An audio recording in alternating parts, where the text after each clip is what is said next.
السلام علیکم ورحمۃ اللہ وبرکاتہ۔ بسم اللہ الرحمن الرحیم۔ عزیز طلباء، تفسیر کے سبق میں آج ہم وما من دابۃ سے شروع کر رہے ہیں۔ توجہ کیجیے۔ اعوذ باللہ من الشیطان الرجیم، بسم اللہ الرحمن الرحیم۔ وما اور نہیں ہے، من سے، دابۃ چلنے والا، فی الارض زمین میں، الا مگر علی اللہ اللہ پر رزقھا اس کا رزق ہے، ویعلم اور وہ جانتا ہے، مستقرھا اس کا ٹھکانہ، ومستودعھا اور اس کے سونپے جانے کی جگہ۔ کلن سب کچھ، فی کتاب مبین روشن کتاب میں ہے۔ وہو الذی اور وہی اللہ ہے جو خلق السماوات جس نے پیدا کیا، السماوات آسمان، اور والارض اور زمین، فی ستۃ ایام 6 دن میں، وکانا اور تھا، عرشہ اس کا عرش، علی الماء پانی پر، لیبلوکم تاکہ تمہیں آزمائے، ایکم تم میں سے کون، احسن بہتر ہے، عملاً عمل میں، ولئن اور اگر قلتا آپ کہیں، انکم کہ تم، مبعوثون اٹھائے جاؤ گے، من بعد الموت من بعد الموت موت کے بعد، لیقولن تو ضرور کہیں گے، الذین وہ لوگ جو، کافروا انہوں نے کفر کیا، ان ھذا نہیں یہ،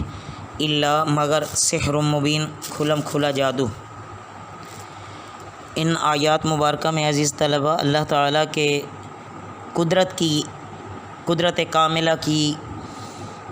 ایک اور دلیل دی جا رہی ہے، اور بتایا جا رہا ہے کہ اللہ تعالیٰ کا علم بہت وسیع ہے۔ زمین پر چلنے والا ہر جاندار جس میں انسان، حیوان، چرند پرند،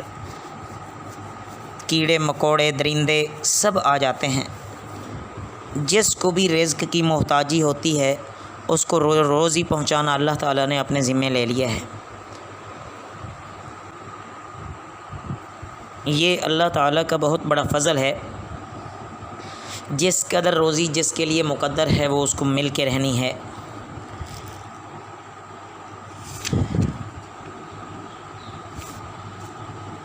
اللہ ایسی قدرت والے ہیں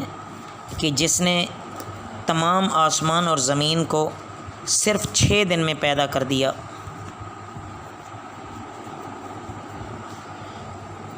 یہی بات یعنی آسمان اور زمین کا 6 دن میں پیدا کیا جانا سورہ اعراف میں بھی آیا ہے۔ بعض مفسرین 6 دن کی مقدار دنیا کے لحاظ سے لیتے ہیں، اور بعض مفسرین 6 دن سے مراد عالم آخرت کے 6 دن کی مقدار مراد لیتے ہیں۔ جو بھی ہو اللہ رب العزت بہتر جانتے ہیں، لیکن بہرحال اس پر ہمارا کامل یقین ہے کہ اللہ رب العزت اس پر بھی قادر ہیں کہ اگر اللہ چاہتے تو اس سے بھی کم وقت میں یہ ہر چیز پیدا کر سکتے تھے۔ اللہ تعالیٰ نے قرآن پاک میں یہ واضح فرما دیا ہے۔ اس کے بعد حدیث مبارکہ میں ہے کہ اللہ تعالیٰ نے پہلے پانی کو پیدا کیا، پھر عرش کو پیدا کیا، پھر قلم کو، پھر لوح محفوظ کو، اور پھر 50,000 سال بعد آسمان اور زمین پیدا کیے۔ ایک حدیث میں آتا ہے کہ ایک وقت تھا ایسا کہ صرف اللہ تعالیٰ کی ذات تھی، اللہ کے سوا اور کوئی چیز نہیں تھی۔ اسی طرح آخر میں یہ بھی بیان فرمایا گیا ہے کہ یہ دنیا تو بہرحال آزمائش کی جگہ ہے، اس کے بعد ضرور جزا سزا ہونی ہے، انعام ملنے ہیں، سزائیں ملنی ہیں، مگر کفار مکہ کو یقین ہی نہیں آتا کہ مرنے کے بعد دوبارہ اٹھائے جائیں گے یا نہیں، اور ہمیں کیا ہمارے جرموں کی سزا ملے گی یا نہیں۔ وہ کہتے ہیں نہیں، بس جو ہو گیا یہیں ہو گیا۔ وَلَئِنْ أَخَّرْنَا وَلَئِنْ اور اگر، اخرنا ہم روک رکھیں یا مؤخر کر دیں، عنہم ان سے، العذاب عذاب، الا امتن ایک مدت تک معدودتن گنی ہوئی مقرر کی ہوئی لیقولن تو وہ ضرور کہیں گے ما یحبسہ کیا روک رہی ہے اسے الا یاد رکھو یوم یاتیہم جس دن یاتیہم ان پر آئے گا لیسا نہ مصروفاً ٹالا جائے گا عنہم ان سے وحاق اور گھیر لے گا وہ بہم انہیں ما کانو جو تھے بھی اس کا یستہزئون مذاق اڑاتے بالآخر عزیز طلبہ قیامت آنی ہے اس آیت مبارکہ میں یہی بیان فرمایا گیا ہے اور اگر جب یہ ظالم حد سے بڑھ جاتے ہیں اللہ ان کو اگر تاخیر کرتے رہتے ہیں ڈھیل دیتے رہتے ہیں اللہ ان پر